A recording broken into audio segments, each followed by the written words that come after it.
지난 목, 금, 토 3일간 우리 교회 선교사이신 아정 목사님이 사라왁 올 7월에 있을 사라왁 비전 트립 의논을 위해서 왔다 가셨습니다. 그 얘기를 하는 과정 속에서 한국 선교는 참 기적이다. 한국에서의 기독교 선교는 참 기적이다. 그런 말을 하셨습니다. 외국인들로부터 그런 얘기를 자주 듣습니다. 처음에는 그냥 듣고 넘어가지만 그 얘기를 진지하게 펼쳐가게 되면 저는 저의 의견을 얘기합니다. 한국 선교가, 그러니까 한국에서의 기독교 선교가 저는 성공작이 아니라고 생각합니다. 그렇게 제 의견을 표명합니다. 근데 한국에서의 기독교 선교가 성공적이다라고 생각하는 분들은 외국인들만이 아니라 우리 한국 기독교인들 중에도 굉장히 많은 것 같아요. 아마 다른 나라들에서, 특히 이 아시아권의 다른 나라들에서 기독교 선교가 고전하는 것을 염두에 두고 우리 한국을 보았을 때 그렇게 평가하는 것이 아닌가, 그런 생각을 해봅니다. 근데 저는 좀 의견을 달리하는데 그 얘기를 좀 펼쳐가기 전에 먼저 통계를 한번 확인하고 지나가겠습니다. 2005년 통계청 발표에 의하면 개신교 선교 120년 만에 2005년에 전체 인구의 18.3%가 개신교인이라는 통계가 나왔습니다.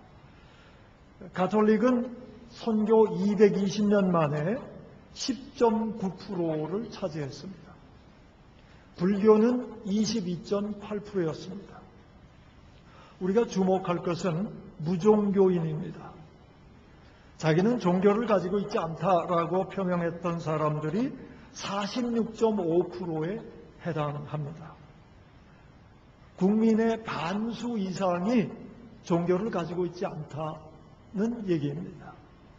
이렇게 보면 어느 종교도 우리 국민의 마음을 사로잡지 못했다, 이런 결론이 오히려 더 타당하리라, 그런 생각을 합니다. 역사적으로 좀 살펴보겠습니다. 우리 민족은 원래 종교성이 강한 민족입니다. 어떤 종교가 우리 민족의 마음을 얻으면 온 백성이 그 종교를 믿었습니다. 2차돈의 순교가 버풍왕 때, 신라 버풍왕 때에 있었는데 순교한 지 얼마 안 돼서 버풍왕은 불교를 공인했습니다. 그리고 신라의 주된 종교가 되었습니다. 그리고 신라의 뒤를 이은 고려는 불교를 국교로 삼았습니다. 그런가 하면 이제 불교가 타락하고 문제점을 많이 가지게 됐을 때 고려를 뒤이어서 개국한 조선은 유교를 국교로 삼고 전 국민이 유교를 믿었습니다. 이와 같이 우리 민족은 한 번 믿으면 국교로까지 삼는 그런 종교성을 가진 민족입니다. 그런데 개신교가 선교된 지 120년이나 되었는데도 18.3%밖에 안 되었다. 이것은 결코 성공이라고 얘기하기는 좀 꺼려지는 그런 결론입니다. 더구나 10년 전인 1995년 통계에는 우리 개신교인의 비중이 19.6%였어요. 19.6%였습니다. 10년 만에 1995년에서 2005년 그 10년 만에 전 국민의 1.3%가 우리 개신교를 떠난 셈입니다. 줄어들었습니다. 이런 사실을 고려하면 과연 우리 개신교가 우리 한국 선교에 과연 성공적이었냐라는 의문이 생기는 것입니다. 한국의 상황을 평가하려면 한국적인 역사를 놓고 한국적인 상황을 놓고 평가를 해야지 정황이 전혀 다른 외국의 상황과 비교해서 평가해서는 안 될 것입니다. 이렇게 보면 제가 얘기하는 것도 일리가 있다, 그런 생각을 하시리라 믿습니다. 기독교 선교가 그렇게 성공적이지 못했어요. 그 이유가 무엇인가를 철저히 분석하는 것은 설교 시간에 할 일은 아닙니다. 역사적인 관점에서 이 한 가지 사실을 말씀드리면서 그 원인이 무엇인가를 다소 좀 추상적이지만 마음에 와닿게 표현을 해보자면 이렇게 표현할 수가 있습니다. 기독교인들의 마음의 폭이 국민들이 기대하는 그 국민의 마음의 폭에 못 미쳤다, 그렇게 평가할 수 있겠습니다. 총론을 얘기하면 너무 추상적이 되죠. 그래서 이제 강론을 좀 얘기해 보겠습니다. 제가 전도하고 싶은 분들이 있는데 어떤 분들에 대해서는 참 답답함을 느낍니다. 그분들이 답답한 게 아니고 제가 답답하다, 그 얘기예요. 작년 성탄절에 고등학교 1년 선배이면서 친구인 친구 하나가 세한도라는 책을 보내줬어요. 세한도는 추사 김정희의 세한도를 연구한 책입니다. 그 선배는 어렸을 때부터 한문에 조예가 깊었기 때문에 고등학교 때 한문 시간이 되면 한문 선생님이 그 선배 때문에 긴장하곤 했습니다. 그런 정도의 실력이 있는 그런 선배인데 그 책을 보내줘서 제가 그 봉투를 뜯고 겉에 주소가 보여서 반갑게 그 봉투를 뜯고 열어봤더니 그 선배의 글은 하나도 없었고 세한도라는 책과 함께 세한도 저자의 글이 있었는데 저에게 초면 인사를 하는 그런 글이었습니다. 아주 달필로 그렇게 저에게 인사를 하는 글과 함께 책을 보내줬어요. 제가 짐작을 해보면 제가 묻지 않았습니다. 별로 연락도 잘 안 합니다만은 마음속 깊이, 서로의 마음속에 깊이 남아있는 그런 친구들이죠. 근데 제가 짐작을 해보면 그래요. 그 선배가 이 세한도 저자를 알게 된 것 같아요. 서로 의기가 통합하고 마음이 교통하면서 제 선배가 그 세한도 저자의 옆구리를 찔러가지고 그 자네가 쓴 책 싱가포르에 있는 황창선에게 좀 보내봐, 이렇게 찔렀던 것 같아요. 그래서 글을 써서 담고 그거를 제 선배가 봉해가지고 저한테 보낸 것입니다. 그 책을 읽어보니까 그 저술의 수준이 보통이 아닙니다. 또 이 추사에 대한 열정이 아주 남다른 것을 발견했습니다. 그 저자는 국문학이나 한문학이나 어떤 그림을 전공한 분이 아닙니다. 전공자가 아닌데도 전공자도 쓰기 힘든 그런 역작을 썼습니다. 그 일생을 쭉 자기 간단한 소개를 했는데 보면은 어렸을 때부터 추사를 마음에 담고 지냈던 사람이에요. 그런 선물을 받고 제가 아직 답장을 못하고 있습니다. 그 책의 냄새를 맡아보니까 그 저자는 그리스도인이 아닌 것 같아요. 그런데 그런 뜻깊은 선물을 받았으면 적어도 목사가 답을 하려면 그 답 속에서 그리스도의 향기가 드러나야 될 거 아니겠습니까? 근데 그 그리스도의 향기를 어떻게 답 속에 묻혀야 할까를 아직 풀지 못하고 있다, 그 말입니다. 그러면서 느끼는 것은 우리 예수님은 하늘에서 땅으로까지 내려온 그토록 무한한 폭을 가지신 분이에요. 아까 우리 장호영 집사님 기도 중에도 말씀해 주셨는데, 언급해 주셨는데, 하나님과 동등된 본체이시나 그것을 취할 것으로 여기지 아니하시고 종의 인간으로 내려오셨는데 그것도 종의 형체를 가져 섬기는 자로 자기를 비워 종의 형체를 갖는 하늘에서 땅 차이만큼 큰 그리스도의 마음의 폭이 있는데 그 그리스도의 마음의 폭을 제가 너무 협소하게 소화하며 살고 있다는 절감을 하게 됩니다.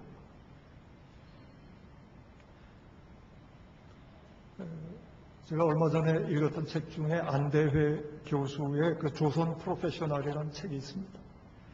그 책에는 그 조선 후기를 살다간 10명의 기인들을 자료를 여기저기서 수집해서 그 기인들의 삶을 꾸며낸 그런 책입니다. 유명하지 않은 기인들을 발굴해서 소개했는데 참 인상 깊게 읽었는데요. 그 중에 한 사람을 좀 소개하고 싶습니다. 최북이라는 사람의 호생관 최북이라는 미술가입니다. 여러 그 자료에 의하면 단원 김홍도와 맞먹는 그런 위대한 미술가인데 그렇게 알려지지는 않았던 사람입니다. 영조와 정조 시대를 산 사람인데 그 삶 자체가 참 긴 그 자체다 그렇게 생각을 하게 됩니다. 이런 에피소드가 있습니다. 어떤 지체 높은 양반이 최북의 그림이 좀 특별하다는 소식을 듣고 그림 한 점을 부탁을 했어요. 그런데 그 양반됨을 이 최북이 알고 그림을 거절했습니다. 거절을 하니까 그 양반이 자존심이 상했죠. 그래서 협박을 했어요. 그러자 그 협박을 받는 그 자리에서 최북은 자기 눈 한쪽을 찔러서 눈을 멀게 했습니다. 눈 먼 사람이 그릴 수 없다 해가지고 자기 눈을 찔러서 멀게 하면서까지 그림을 거절했습니다. 그림 그려주기를 거절했던 사람입니다. 그럼에도 이제 최북의 그림이 점점 알려지자 양반들이 그림을 사러 왔어요. 많이 사려고 많은 양반들이 사러 왔는데 사러 온 양반 중에 양반이 고른 그림들 중에 최북의 마음에 이건 정말 잘 그렸다 싶은 그런 그림인데 그림값을 조금 내놓고 그 그림을 가져가면 다시 불러가지고 막 욕을 하면서 그 그림 달라고 해서 보는 앞에서 그 그림을 찢어버렸답니다. 그런가 하면 자기가 보기에 그렇게 잘 그린 그림이 아닌데 양반들 중에는 넘치는 돈을 지불하고 그림을 가져가는 사람들이 있었다 그래요. 그러면 가져가는 것을 뒤에서 깔깔깔 웃으면서 손가락질하면서 이렇게 얘기했다고 그럽니다. 저 애송이는 그림값도 몰라 이렇게 얘기했다 그래요. 그러고 비웃었다는 얘기죠. 사람의 시선에 사람의 평가에 사람의 반응에 그렇게 신경 쓰지 않고 살았던 사람입니다.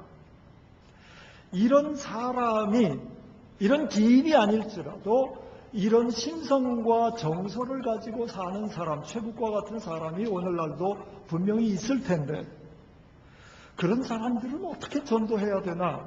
이것이 저의 숙제입니다.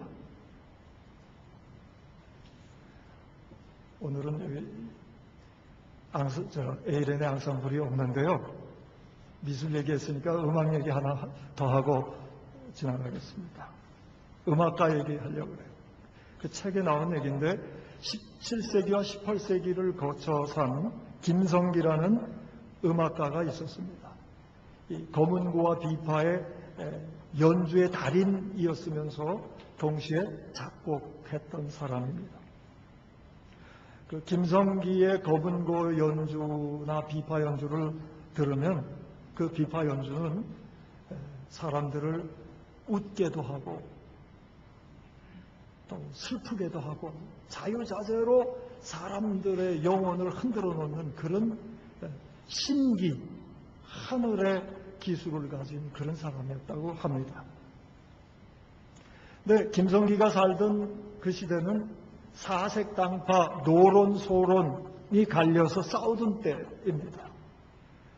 그때 이 소론에 속해 있는 모코룡이라는 사람이 1722년에 신림사화라는 것을 일으켰습니다.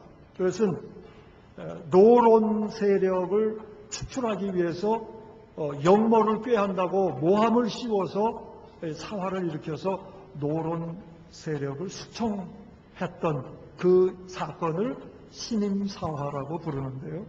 거기서 성공했어요. 모코룡 일파가 소론 일파가 성공을 해가지고 경종, 그 당시 왕인 경종에게 잘 보여서 공신이 되고 또 군에 봉해지는 그런 일이 있었습니다. 나중에 그것이 모함이었다는 게 밝혀졌지만 그렇게 모코룡 일파가 득세했을 때에 모코룡이 이제 기분이 좋아서 자기 일파와 함께 잔치를 벌이기로 계획을 하고 이 잔치에는 김성기가 와서 연주를 해줘야 된다 해가지고 사람을 보내서 김성기를 초청했어요. 김성기는 가지 않았습니다. 그 내막을 알고 있는 김성기는 거절했습니다. 여러 번 사람이 왔지만 계속 거절을 했어요. 그러자 모코룡이 화가 나서 마지막 전갈자에게 이런 메시지를 보냈습니다. 네가 오지 않으면 내가 너를 크게 욕보이겠다. 역시 위협을 한 거예요. 그 전갈자가 와서 그 메시지를 전할 때 마침 마음에 맞는 사람들과 함께 한잔하면서 비파를 뜯고 있었는데 그 전갈을 받자마자 그 비파를 그 전갈자 앞에 내던져서 깨뜨리면서 이렇게 소리쳤다고 합니다. 가서 호룡에게 이렇게 전해라. 내 나이 70이다. 어찌 너를 두려워하랴. 네가 모함을 잘한다고 하니 나도 모함해서 죽여봐라. 그렇게 전했다 그래요. 권세나 사람의 시선에 신경 쓰지 않는 사람이었습니다. 그런데 이런 엄격한 면만 있었던 게 아닙니다. 추운 겨울날 눈이 내린 깊은 밤에 어느 사람이 문을 두드렸다 그래요. 맹인 악사였는데 문을 두드려서 나가보니까 맹인 악사가 있어서 웬일입니까? 물으니까 맹인 악사가 음악이 듣고 싶어서요. 그렇게만 얘기했다 그래요. 추운 겨울날 밤 음악을 사랑하는 그 열정을 못 이겨서 김성기를 찾아왔는데 그러자 김성기가 눈이 멈췄군요. 달빛이 아름답군요. 그러더니 들어가서 비파를 꺼내다가 추운 겨울날 밤 그 한 사람 밤중에 찾아온 그 한 사람 맹인 악사를 위해서 연주해 줬다고 합니다. 사람의 통상적인 시선에서 자유로웠던 사람이죠. 이런 사람이 비록 그런 신적인 능력을 가지고 있진 않다 하더라도 그런 정서와 심성을 가진 사람들이 오늘날도 분명히 있을 텐데 그런 사람들을 어떻게 전도할 수 있을까? 이것이 숙제입니다. 우리 기독교는 초기에 선교된 지 초기에는 민족의 마음을 얻었습니다. 민족 사랑과 나라 수호라는 일념으로 초창기 기독교인들은 자기 몸과 가정을 내던졌습니다. 1919년 3.1운동 때에 독립선언에 앞장섰던 33명의 사람들이 있지 않습니까? 독립선언 33인. 그 중에 16명이 기독교인이었습니다. 일제치하 때 우리 기독교는 민족의 등불이었습니다. 독립운동하던 많은 사람들이 기독교인이었습니다. 그렇게 해서 우리 온 민족의 마음을 얻기 시작하면서 기독교가 부흥이 되기 시작했는데, 오늘날 요즘 와서는 우리 기독교인들이 사회적인 책임과 역사적인 책임에 있어서 국민의 기대치에 크게 못 미치고 있는 현실입니다. 이기적이고 현실 영합적인 일반 사회 풍조가 우리 기독교인들 속에도 깊숙이 들어와 있는 것을 저 자신을 봐도 알 수가 있습니다. 거기에다가 우리 기독교인들이, 개신교인들이 신앙을 앞세워서 너무나 협소한 마음으로, 좁은 마음으로 타인에게 무례하고 심지어는 전투적이기까지 한 것이 우리 기독교인들의 외면하고 싶은 현 모습입니다. 우리 기독교인들이 일반 사람들보다 더 전통을 경시하는 경향을 가지고 있습니다.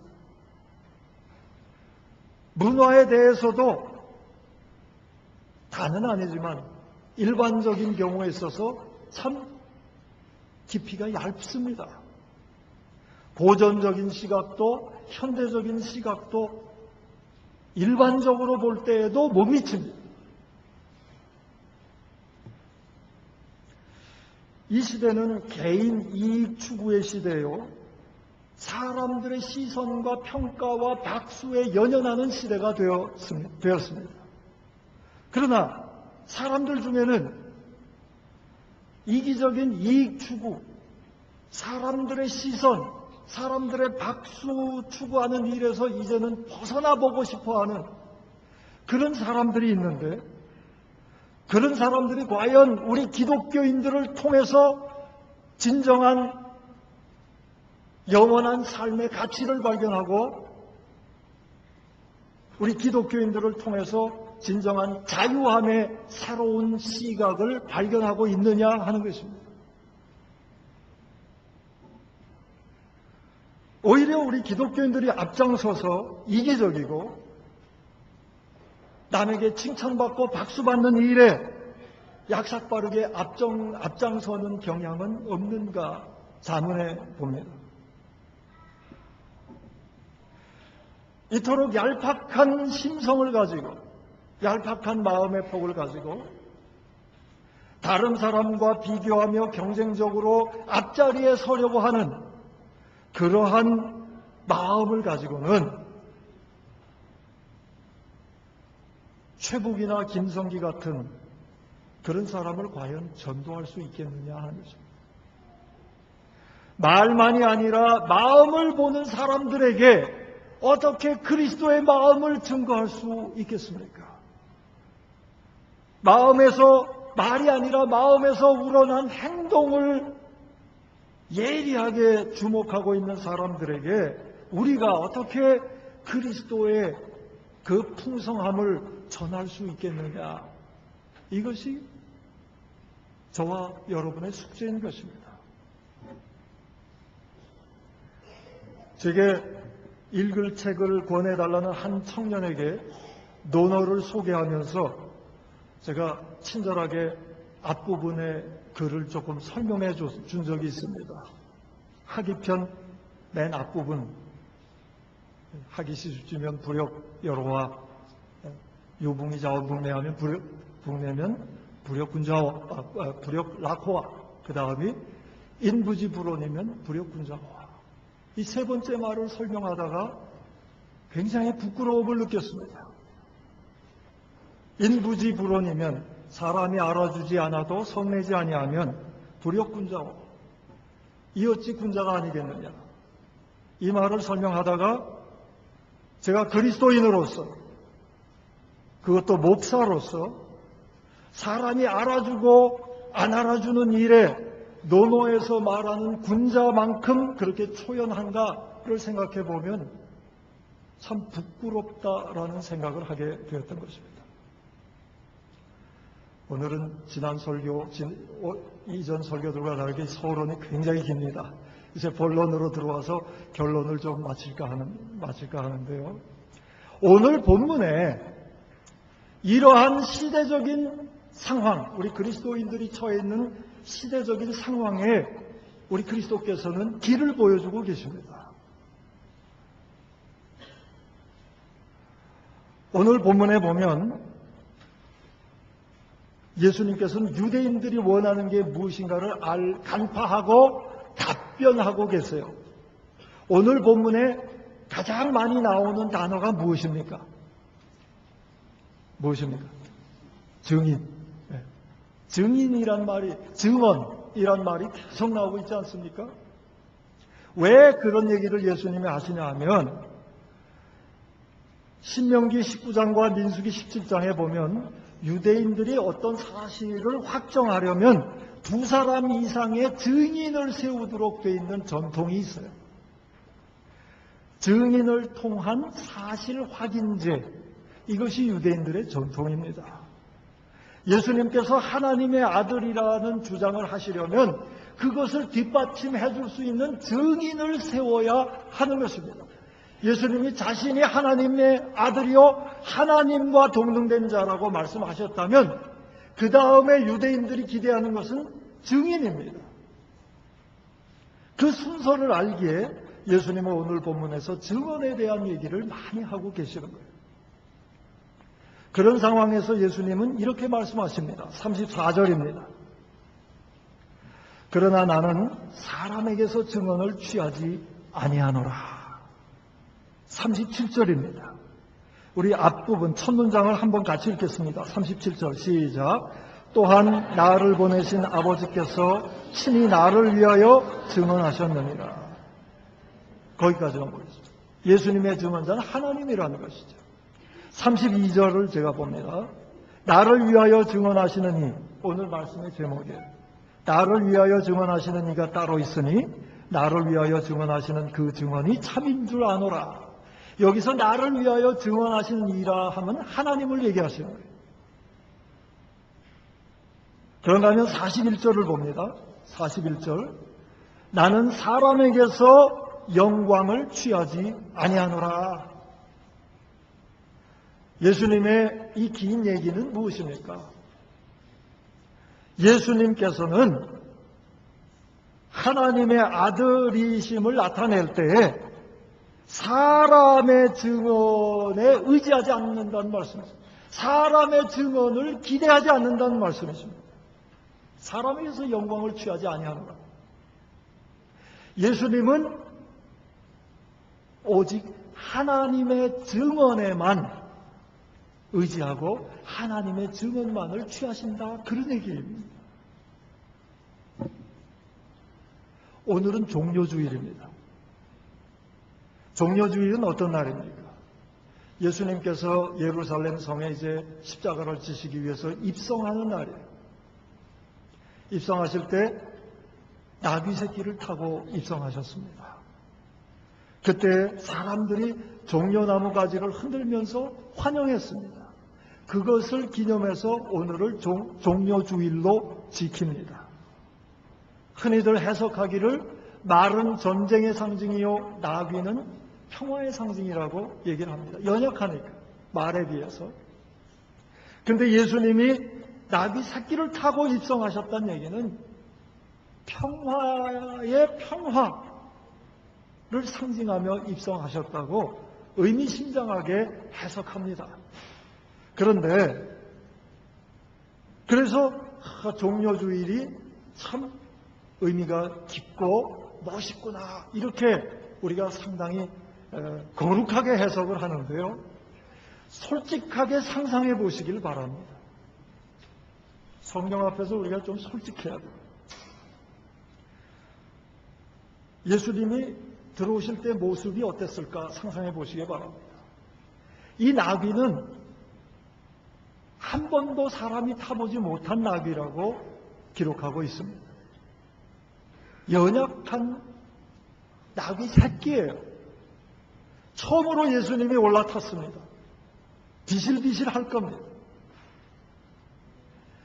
그 비척비척하는 나귀 새끼 위에 올라타서 들어오시는데 호위하는 사람들은 누구였냐? 갈릴리의 촌티가 물씬 나는 촌사람들이었어요. 그 장면이 멋있었겠습니까? 그런가 하면 종려가지를 들고 환영했다 그랬죠. 멋있어 보이세요?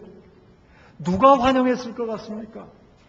고관 대작들이 나와서 환영했을 것 같습니까? 부자들이 재벌들이 나와서 환영했을 것 같습니까? 아닙니다. 대제사장들과 제사장들이 몰려와서 무릎 꿇으면서 환영했을 것 같습니까? 아닙니다. 6월절 명절을 지키러 예수님이 들어온 곳이 이 베다니 쪽에서 들어오셨는데 여전히 시골길이에요. 그럴 때 6월절 지키려고 뒤늦게 오는 그런 시골 사람들, 초라한 사람들이 그 중엔 또 뭐 구경거리 났나 해서 애들까지도 다 몰려 나와서 나뭇가지 들고 으쌰으쌰 했던 겁니다. 초라한 모습이에요. 여러분 같으면 그런 모습의 주인공이 되시겠습니까? 여러분 같으면 그런 자리에 구경 가시겠습니까? 촌사람들이 몇몇이 서서 들어오고 있고 쓰러져가는 나귀 새끼를 타고 어떤 사람이 올라앉아서 들어오고 있고 애들과 막 시골에서 올라온 사람들이 나뭇가지 흔들고 있는데 그런 자리에 가시겠느냐 하는 것입니다. 그런 초라한 자리에 가면 구경 간 사람도 격이 떨어지기 때문에 안 가실 거예요. 예수님은 그렇게 입성하신 것입니다. 천한 사람들의 환호를 받으면서 쓰러져가는 나귀 새끼에 올라타서 참으로 우스꽝스러운 고관대작들이나 제사장들이 바라보면 참 비웃을 만한 그런 모습으로 예수님이 예루살렘에 들어오고 계시는 것입니다. 그것을 다 아시면서도 창피해하지 않으시고 기꺼이 초라한 사람들의 환영을 받으시고 초라한 나귀 새끼를 타고 입성하셨습니다. 그렇게 하심으로 오직 하나님의 뜻을 펼치신 것입니다. 예수님은 사람의 증언이나 박수에 연연한 분이 아닙니다. 오직 하나님의 증언에만 관심을 가졌던 분입니다. 나는 사람에게서 증언을 취하지 아니하노라. 이 예수님, 이것이 예수님의 모습입니다.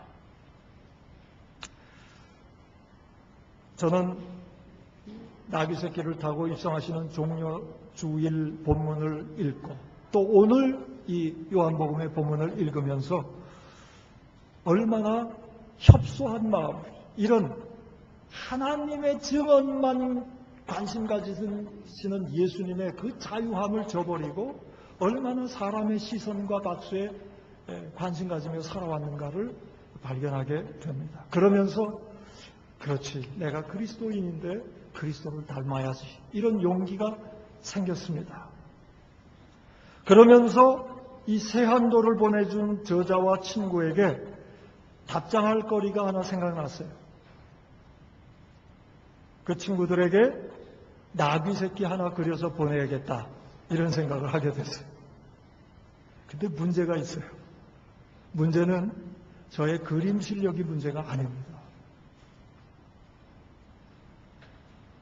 제가 그린 그 나귀 새끼의 모습이 진정 저의 속 깊은 데서, 저의 마음에서 우러나와서 그려진 나귀이냐, 이것이 문제인 거예요.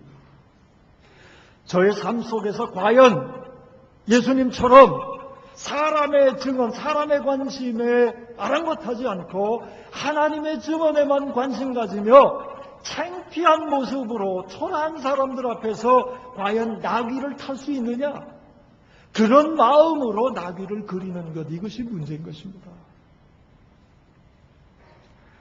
진정한 믿음의 삶을 살아갔던 믿음의 선조들이 서로를 격려하며 위로를 주고 소망을 주고 능력을 갖도록 했던 유명한 말이 있습니다. 이 말씀을 소개하고 오늘 말씀을 마치고자 합니다. 그 말씀은 도미누스 키트라는 말입니다. 도미누스, 라틴어이죠. 도미누스는 주님이란 뜻이에요. 주라는 뜻이에요. The Lord라는 뜻이고, 스키트, S-C-I-T는 라틴어에서, 제가 라틴어 아주 오래돼가지고 원형 동사가 스키타렌지, 스키테렌지 둘 중에 하나인데, 지금 정확히 기억이 안 납니다. 네. 그 S-C-I로 시작되는 단어예요. 사이언스는 바로 이 원어에서 나온 겁니다. 그게 안다는 뜻이에요. 스키트라는 것은 3인칭으로 안다는 뜻이에요. 도미누 스키트는 주님은 아신다 그런 뜻입니다. The Lord knows 그런 뜻이에요. 주님은 아신다. 진정 그리스도를 닮은 믿음의 길을 걸어가는 사람들은 이 말로 좋겠습니다. 어려운 일을 당할 때 옆에 있던 믿음의 사람이 이 말을 해주는 거예요. 주님은 아십니다. 도미누스키. 그 말로 위로받고 소망 가지고 다시금 그리스도의 능력을 발휘하는 것입니다. 한번 따라해 주시기 바랍니다. 도미누스키트. 주님은 아신다. 이 한 말 이외에 다른 위로 찾지 마세요. 이 한 말 이외에 다른 소망 갖지 마세요. 주님은 아신다. 하나님의 증언만이 나를 증언하는 것이다. 이거 하나로 능력을 부여받는 저와 여러분 될 수 있기를 소원합니다. 우리 하나님이 그걸 원하세요. 오늘 본문을 통해서 주시는 메시지입니다. 도미누스키, 주님은 아신다. 이 말씀 하나로 창피스럽다 하더라도 하나님의 뜻을 구현하는 길이라면 나귀 새끼를 올라타실 수 있는 능력을 받으시기를 축원합니다. 우리 그리스도인들은 사람의 증언이 필요한 사람들이 아닙니다. 그리스도의 증언만 있으면 되는 사람들입니다. 변덕스럽고 얄팍한 사람들의 평가, 사람들의 증언이 아니라 오직 그리스도를 의지하고 그리스도를 친구 삼아 그리스도의 증언만을 신뢰하며 나아가는 저와 여러분 될 수 있기를 축원합니다. 기도하겠습니다. 잠시 묵상하겠습니다. 나는 사람의 증언을 필요치 않는다, 필요치 아니하노라 하시는 그리스도의 그 자유함이 있는 그 마음을 짐작할 수 있도록 너무 세상에 휩쓸려 세상 평가에 휩쓸려 살고 있던 것을 주님은 아신다라는 말로 털어낼 수 있도록 그리하여 진정한 진리가 주는 자유함 속에서 하나님만 바라보고 살아가는 용기와 능력이 충만할 수 있도록 잠시 묵상으로 기도하겠습니다.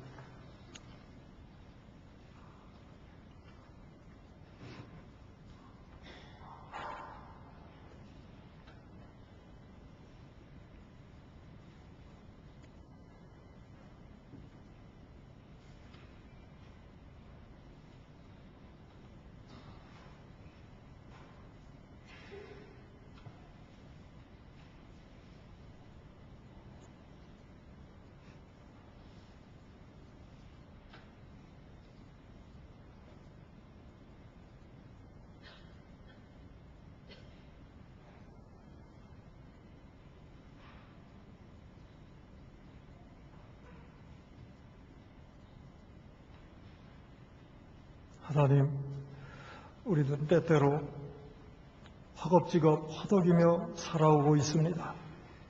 그것이 우리 인생이나 진리의 참된 본질 때문이 아니라 남의 시선 때문에, 남과 비교하기 때문에 그렇게 살아온 것은 아닌가 돌이켜봅니다. 이러한 세상 시선, 사람들의 증언, 사람들의 평가에 휩쓸려서 살아온 우리들, 아버지 하나님, 우리들에게 용기 주시려고 오늘 말씀 주신 것을 감사합니다. 그리스도를 따르는 자답게 우리도 그리스도의 증언 이외에는 관심 갖지 않게 해 주옵소서.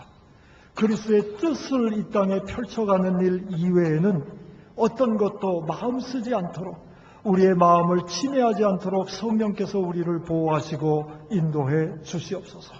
그리하여 진정 진리가 자유케 함이 무엇인가를 경험하며 선포하며 나갈 수 있게 하시고, 세상 평가, 사람들의 시선, 유행의 물결에 휩쓸리다가 정말 영원한 생명수를 찾는 사람들에게 그리스도로 말미암는 자유함을 선포해주는 능력 있는 그리스도인들 다 될 수 있도록 우리를 강건하게 세워 주시옵소서. 오직 예수만으로 만족하며 주님은 아신다라는 그 말씀 기억하며 위로받고 소망 얻고 능력 소유한 자로 살아가는 우리 싱가포르 한인교회 온 성도 될 수 있도록 우리 하나님 강복해 주시옵소서. 예수님의 이름으로 기도하옵나이다. 아멘.